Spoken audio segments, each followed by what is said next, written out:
তোমাকে যে পরিবার থেকে নিয়ে এসেছিলাম, আজকে দেখছি মক্কার বুকে তোমার মতো কোঁকড়ানো সুন্দর চুল কারো ছিল না, তোমার মতো সুন্দর পোশাক কারো ছিল না। আর আজকে তুমি ছেঁড়া কাপড়ে ঘাসের মধ্যে মুখ লেগে পড়ে আছো। আল্লাহর নবী এই কথা বলতে না বলতে জিবরিল আমিন এসে সুসংবাদ জানিয়ে দিচ্ছেন, মুসাফ কোনদিন না খেয়ে থেকেছেন এমনটা না। মুসাফ রাদিয়াল্লাহু আনহু মদিনায় বসবাসের সময় তিনি বহুদিন একাধিক দিন খাদ্য পাননি, কারো কাছে চাইতেও পারেননি তিনি।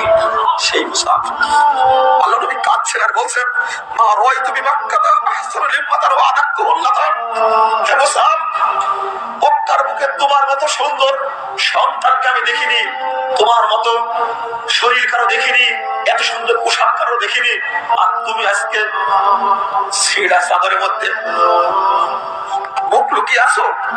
এই কথা বলতে জিবরিল আমিন এসে বলছেন, 23 নম্বর আয়াত সূরা আহজাব আয়াত পাঠ করলেন জিবরিল আমিন। ওয়ারিজালুন কদ সাদাকু মা আল্লাহ আলাইহি। হে জিবরিল, হে মুহাম্মদ সাল্লাল্লাহু আলাইহি সাল্লাম, আপনি আল্লাহর পক্ষ থেকে সুসংবাদ শুনে নিন। ওই যে যারা ওয়াদা করেছিল, ওই যে যারা আকাবার শপথ ওয়াদা করেছিল, মুসাফ তাদের অন্তর্ভুক্ত হয়ে গেছে, মুসাফ জান্নাতি হয়ে গেছে, ওয়াদা রক্ষা করেছে। বলার পরে মুসাফ রাদিয়াল্লাহু আনহুকে কাফন পরানো হচ্ছে। সহিহ বুখারীর হাদিস, মুসাফকে কাফন পরানো হচ্ছে।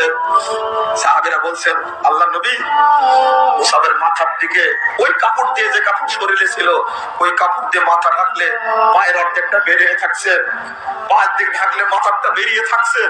নবী মুহাম্মদ সাল্লাল্লাহু আলাইহি ওয়াসাল্লাম বলছেন, মুসাফের মাথাটা ঢেকে দাও, পায়ে ঘাস দিয়ে দাও।